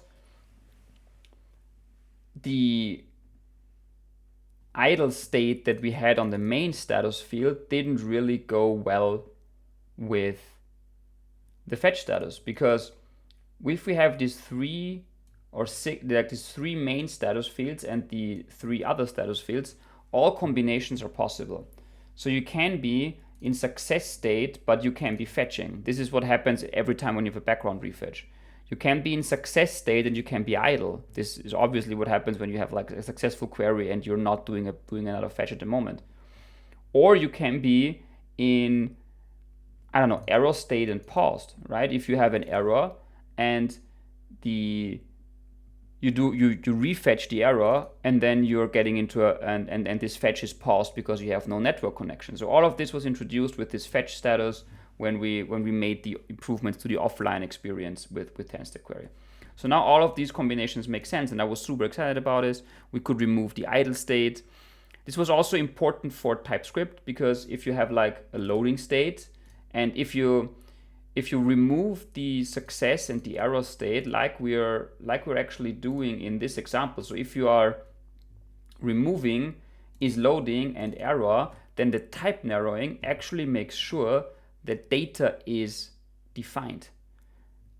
So undefined is removed from the equation if you check for loading and error first. And that is possible because there are only 3 states. And that's a discriminated union internally. The booleans also discriminate the same thing. So if you check for loading and check for error, what must remain is success. So you don't need to check for that. You don't need to use optional chaining. And that's pretty cool.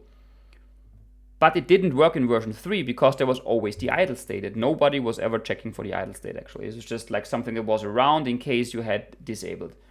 And the next thing on top of this is that a query can't actually be disabled. This is something that's also kind of specific to how React Query works with the query and the observers that live on top of this.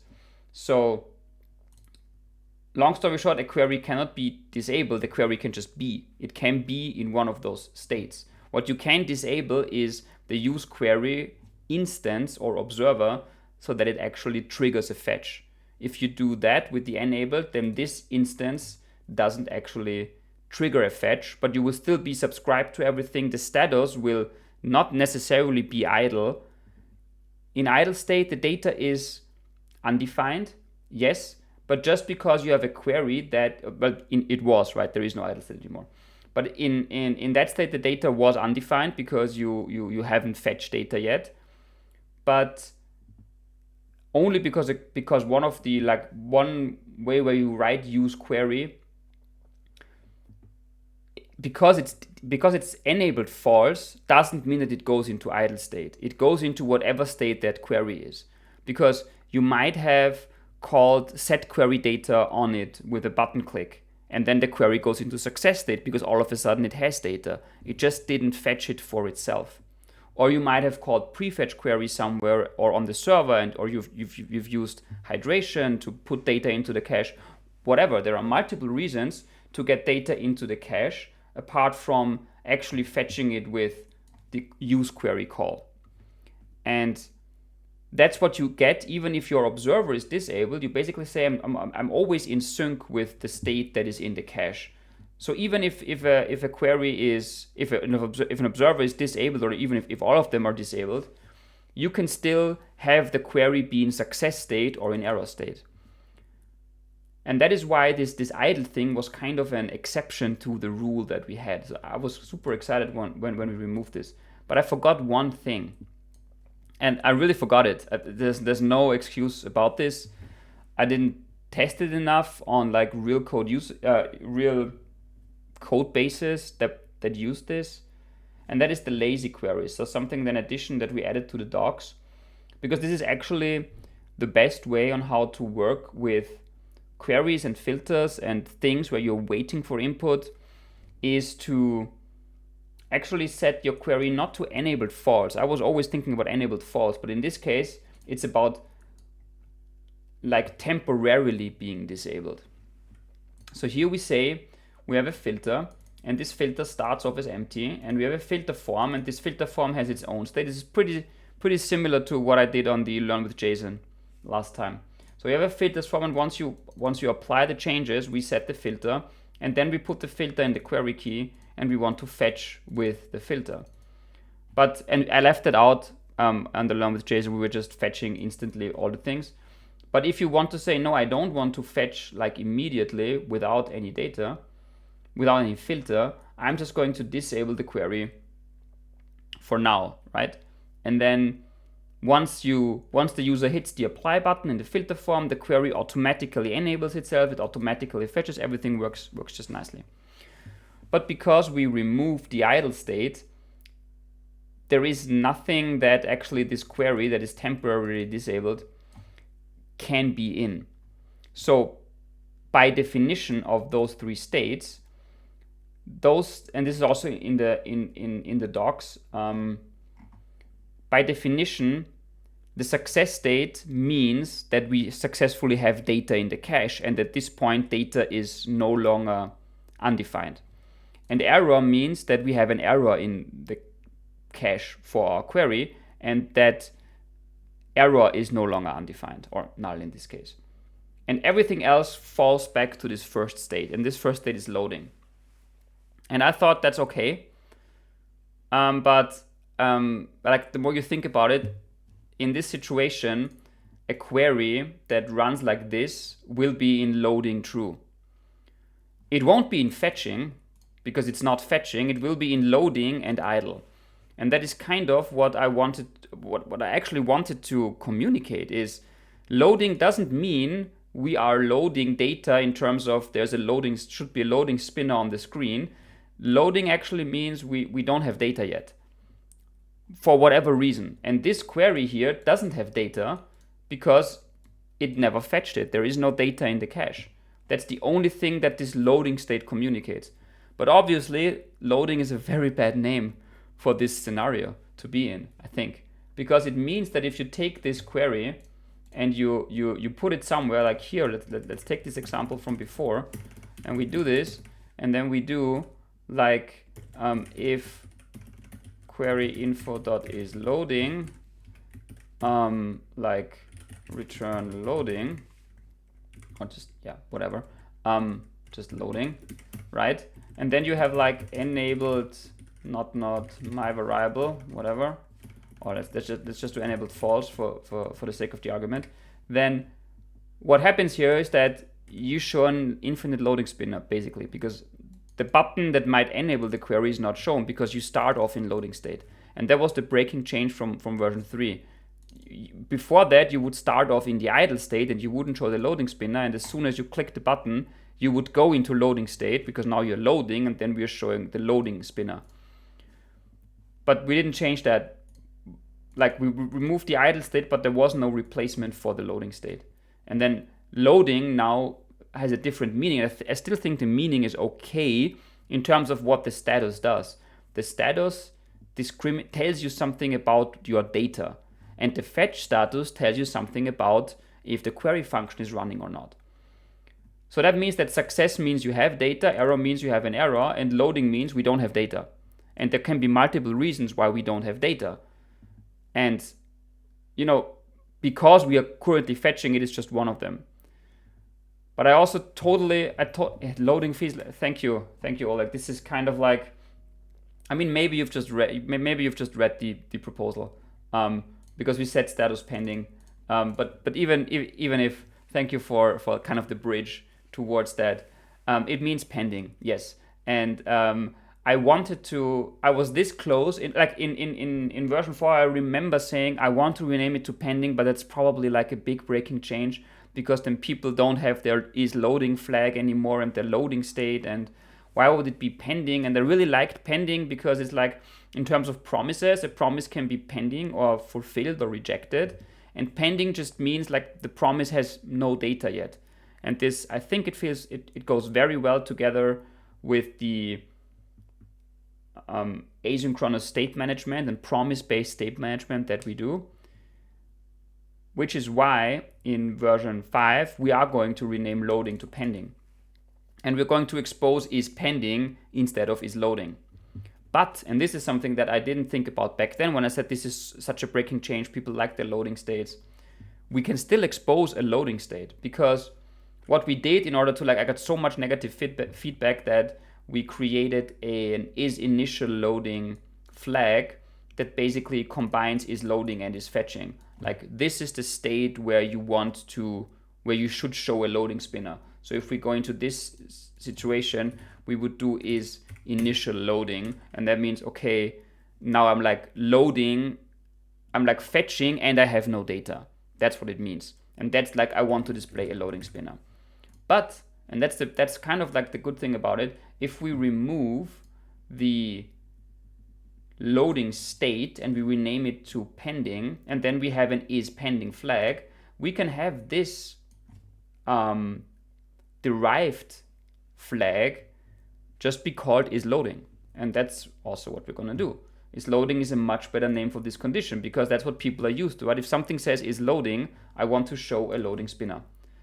And that's what you will be able to do with version 5. You will still be able to do like if is pending or if status triple equals pending. And honestly, like, this is also what the code mod will do. It will migrate you towards the pending state. This is still for 95% of, like, if you haven't worked with enabled and if you haven't seen the situation and if you don't know what initial loading is and you've always used like is loading from now on, that's perfectly fine, because a lot of the cases, probably 90% and upwards, didn't care about the change that we removed the idle state, because they weren't using enabled, or they were using enabled but they were checking for data and not for loading or something. So there were many things that still went right with this change. But then there was this little annoying nuance that I missed. That was, well, if you have a disabled query then and you were checking for is loading, then your app would kind of like be in an infinite loading spinner, and that's obviously bad. So for those situations, you cannot do status equals loading, but you can still check for if is loading. And the only disadvantage that the is loading check has is that it doesn't, or it will no longer discriminate data. So we can see here that if we add an if query info dot is error, if I have this right, then data should actually, well, it doesn't. Oh, because there's no return. Wait a second. Let's put this in a function. Use my query, and then let's do this. We actually need, oh, that's not what I want. I want it the other way. Oh, damn it. Yeah. Okay, so we need this. So what happens now is we can do return loading, and we just make this function be a function that returns a string for now, and then we do return error, and then query, and then we do return query info the data, because query info the data at this point is a string. It's not string or undefined, it is a string because it's narrowed, because we only have these three states. If I remove the check for loading, this will kind of like not work at all. What? Oh, this will be string or undefined. So it's not narrowed down because we haven't checked all the three possible states. And the disadvantage of the is initial loading is if I do the is initial loading check, then it's still string or undefined, because is initial loading and in the future the is loading state is not a state, it's a derived state that's combined from the main status, which is pending, and the other status with the fetch status, which is fetching. So at this point, there is still not guaranteed that data is not undefined, because exactly if enabled is false or temporarily disabled, we do have a situation here where we are not initially loading, so we're not showing the loading spinner, we don't have an error, so we do have a situation where we could be like in this pending state without actually being fetching. That's the premise of the enabled flag, right? It gives you a situation where you have no data, but you're also not fetching it. And that's what you have to check. And in the future, you would have to check this then with is pending. And if you check for is pending, then you can, I don't know, probably return null or something, right? Whatever. Okay. Wow, now I'm 10 minutes over time. Okay, but I think this was it was important to me to communicate this change and the intent behind it. I know it's not easy to understand why we're doing this. I wish I would have done this directly in Info4, but I kind of chickened out in renaming because I didn't realize the full potential and the full drawbacks. And I also didn't see that this combined flag is actually what loading should be.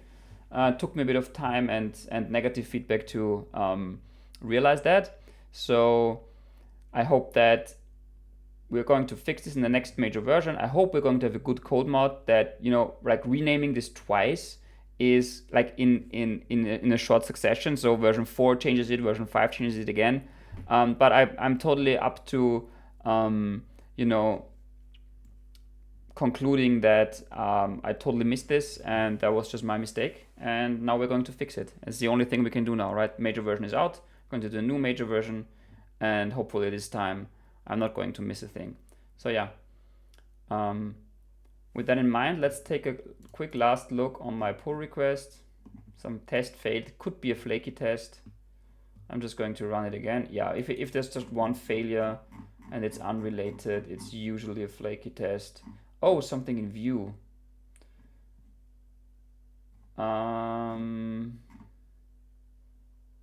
Use mutation.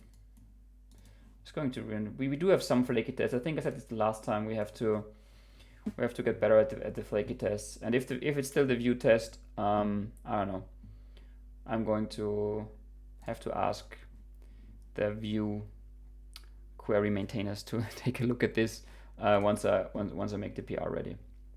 But anyways, yeah, I think that's all the time I got for today. Thank you all for being here. In case you don't know where to find me, I'm on Twitch. This is the only platform where I'm not TKDodo. Someone took away my username.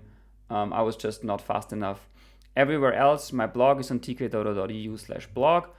All the other platforms, I'm TKDodo, YouTube, GitHub, Twitter. I will also upload this stream to YouTube later. So thank you everyone for being with me on this Saturday evening. Evening for me, probably not for everybody. So if you still have a good weekend in any case, and hopefully see you the next time around when I'm doing some more work on TanStack query. All right. See you everyone.